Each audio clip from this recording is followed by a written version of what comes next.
Here's our show you know. We're going to use paper folding to determine each product.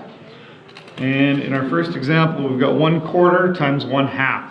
So we start with a rectangle.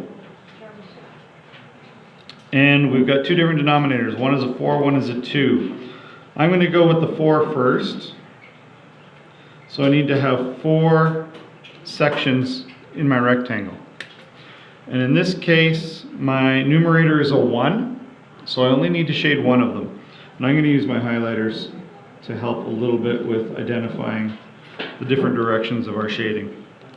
So I've shaded 1/4 of this. Now I've used the same rectangle and I'm going to fold in the other direction, and I need 2 sections when I do that. So it's just going to fold it in half.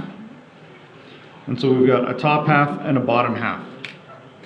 And again, my numerator is a 1, so I need to shade one of those halves. And I will shade this half here. I was hoping my coloring would work a little better than this, but it's not too terrible. So 1/2 is blue, 1/4 is yellow. The part that overlaps has turned a little bit green here, and that is one piece that is that green color. So that's going to be my numerator on my answer. And my denominator is going to be the total number of pieces in the rectangle. So we've got 1, 2, 3, 4, 5, 6, 7, 8. And so that is the answer to the question, 1/4 times 1/2. So using the colors helps. If you've got one color of ink or pencil, it's a little bit tricky. I'll do my next example without the color, just to try and assist with a technique that may help you moving forward.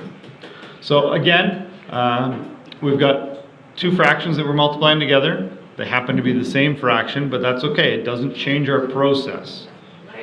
So we start with a rectangle.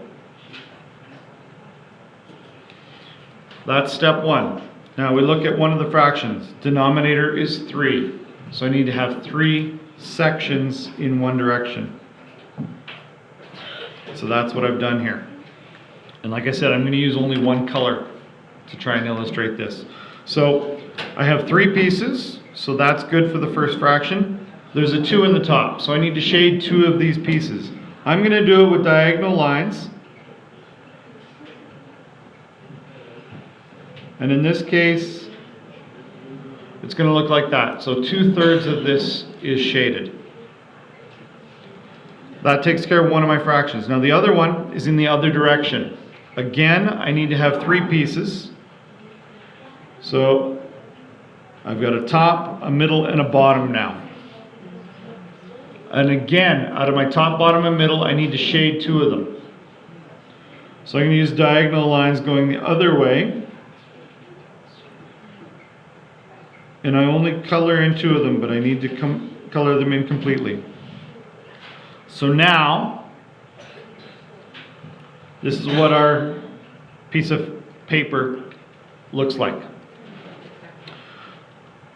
We have 1, 2, 3, 4, 5, 6, 7, 8, 9 individual sections separated by our creases.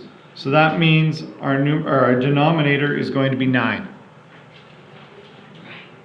Our numerator is the number of sections that have both directions of lines going through it. So we've only got one line type going through here, nothing here, only one line type going in here. It's these 4 that have both the different directions running through them. It's those 4 pieces that we're looking for, and so that means that our numerator is going to be a 4. So 4/9 is the answer to 2/3 times 2/3. So there's one example with color. This is a little bit green in color because it's both blue and yellow. This one is using different diagonal lines. It's not actual shading.